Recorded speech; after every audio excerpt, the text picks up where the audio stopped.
में दर्दनाक हादसा हुआ। जिले के जयपुर थाना क्षेत्र अंतर्गत बारेकोल गांव के पास सुबह करीब 10 बजे दिल दहला देने वाली घटना हुई, जहां हाई टेंशन तार की चपेट में आने से बस सवार 2 लोगों की मौत हो गई, जबकि दर्जन भर बाराती झुलस गए हैं। सभी घायलों को अस्पताल में भर्ती कराया गया है। यह हादसा उस वक्त हुआ जब बारातियों से भरी बस शादी समारोह से लौट रही थी। बस की छत पर भी कुछ लोग बैठे थे। रास्ते में ये लोग बिजली के हाई टेंशन तार की चपेट में आ गए और देखते ही देखते बस की छत पर करंट फैल गया और चीख पुकार मच गई। इस हादसे में 2 लोगों की झुलसकर मौत हो गई।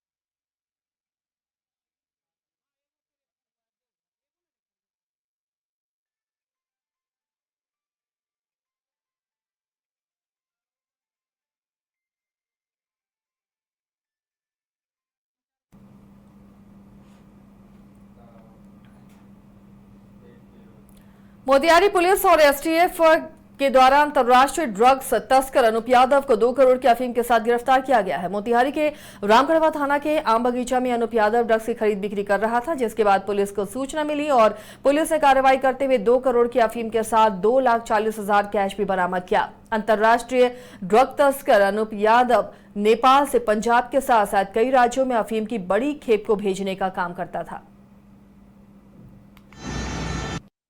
पुलिस और एसटीएफ की टीम के द्वारा ड्रग्स तस्करों पर कड़ी कार्रवाई करते हुए 3 अफीम तस्करों को गिरफ्तार किया है और इन अफीम तस्करों के पास से करीब 2 करोड़ की अफीम बरामद की गई है और 2,40,000 कैश भी इनके पास से बरामद किया गया है।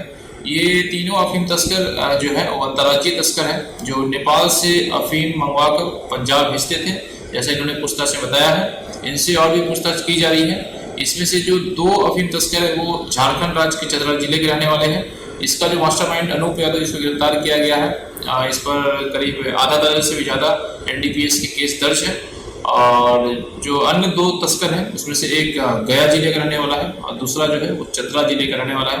इन तीनों अफीम तस्करों से पूछताछ के आधार पर जो है एक एसआईटी का गठन किया गया है, जो फॉरवर्ड बैकवर्ड लिंक स्थापित करते हुए अग्नितर कार्रवाई करेगी।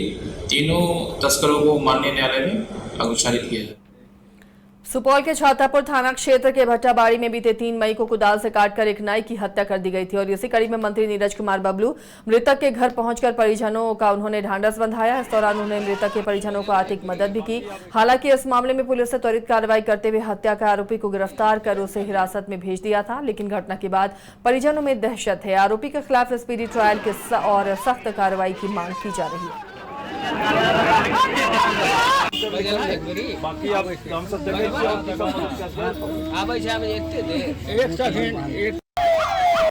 देखिए, यहाँ जो घटना घटी है काफ़ी दुखद है।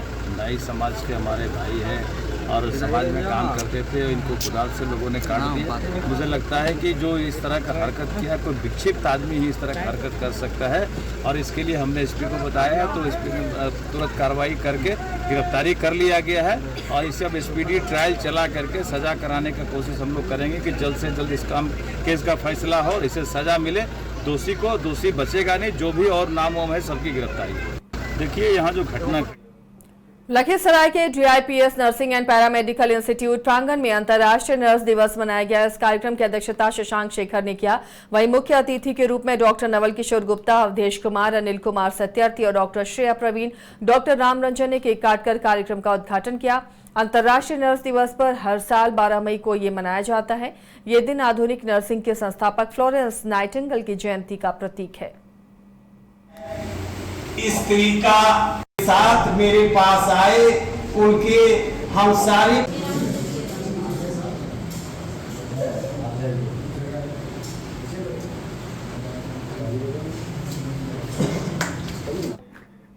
ऑपरेशन सिंदूर को लेकर भारत में हर कोई चर्चा कर रहा है और भारतीय सेना पर गर्व महसूस कर रहा है।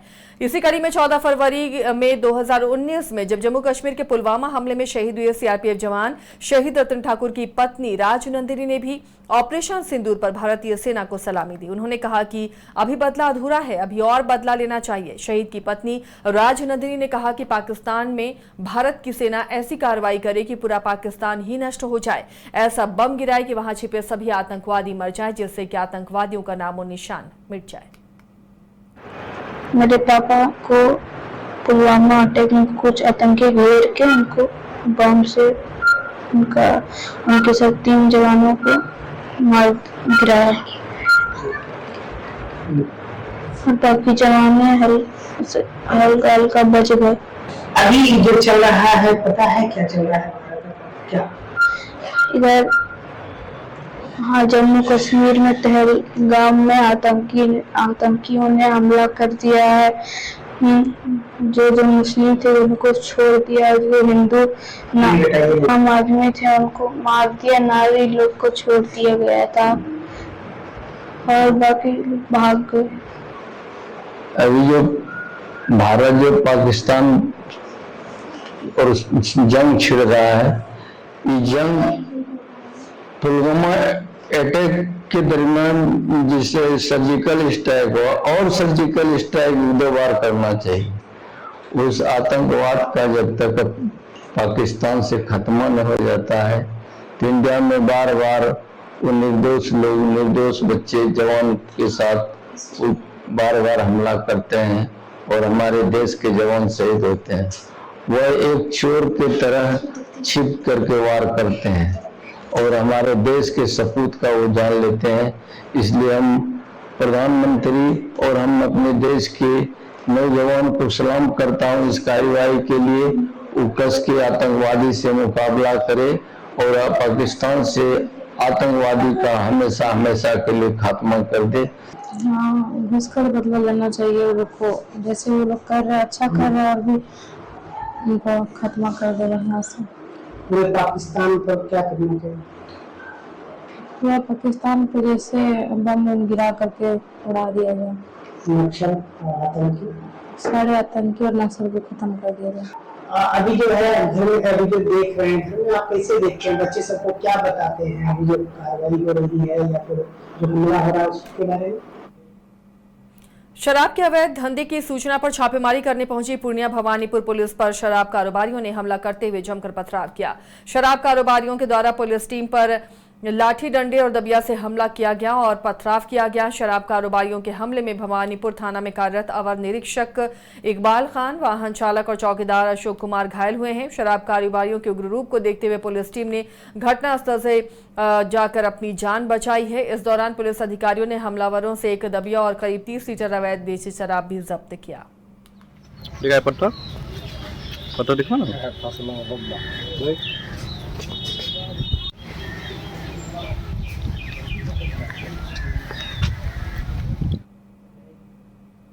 भारत और पाकिस्तान के बीच तनाव को देखते हुए विपक्ष के नेताओं ने विशेष सत्र बुलाने की मांग की है, जिसे लेकर बिहार बीजेपी के प्रदेश अध्यक्ष डॉक्टर दिलीप जायसवाल ने कहा कि विपक्ष हर चीज में राजनीति करे, ये उचित नहीं। इतना बड़ा आतंकियों के ठिकानों को ध्वस्त किया गया और भारतीय सेना की सर्वदलीय बैठक बुलाकर उसकी हौसला अफजाई करने का काम किया गया है। इसके लिए मोदी जी को धन्यवाद है। विपक्ष शायद भूल रहा है कि आने वाले समय में सत्र आ रहा है। हर जून जुलाई में तो सत्र होता ही है। जून में जब सत्र होगा उस समय सारी बातों की जानकारी दी जाएगी।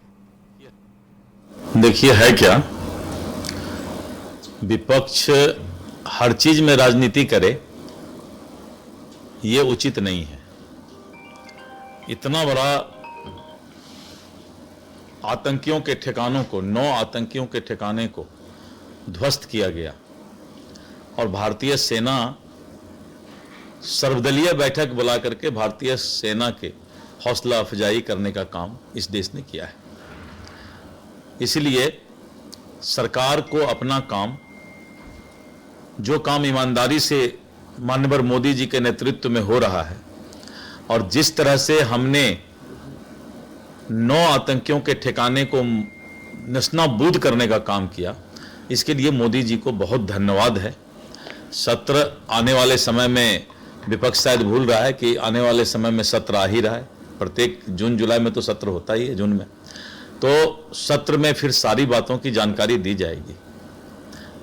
और पूरा 140 करोड़ का देश जो है इस बात से संतुष्ट है कि मोदी जी ने जो वादा किया उसको पूरा किया। मोदी जी ने कहा कि धरती के नीचे हो चाहे आसमान में हो, आतंकी जहां होगा हम उसको खोज करके उसको सजा देंगे। और ये तो पहला बार पूरे दुनिया में हुआ है कि आतंकी ठिकाने को दूसरे देश के धरती पर जाकर के उसको नेस्तनाबूद किया गया और 100 के आसपास आतंकियों का जनाजा पाकिस्तान में निकला। हमारा मकसद यही था, हमने अपना काम पूरा कर लिया और बहुत ही आराम से कर लिया। यही तो भारत, नए भारत की पहचान है। दलों का समर्थन मिला था, लेकिन हिंदुस्तान का मीडिया को सिर्फ एक ही काम करना चाहिए और वो यही करना चाहिए कि मोदी जी ने आतंकवादियों के ठिकाने को पाकिस्तान के धरती पर घुसकर नस्तानाबूद किया, इसलिए भारतीय सेना और ऑपरेशन सिंदूर को सैल्यूट है। बिहार के BSF sub inspector Mohammad Imtiaz का पार्थिव शरीर सोमवार दोपहर 1:30 बजे छपरा के नारायणपुर गांव पहुंचा। जिस गाड़ी में उनकी बॉडी थी उसके आसपास हजारों की भीड़ थी।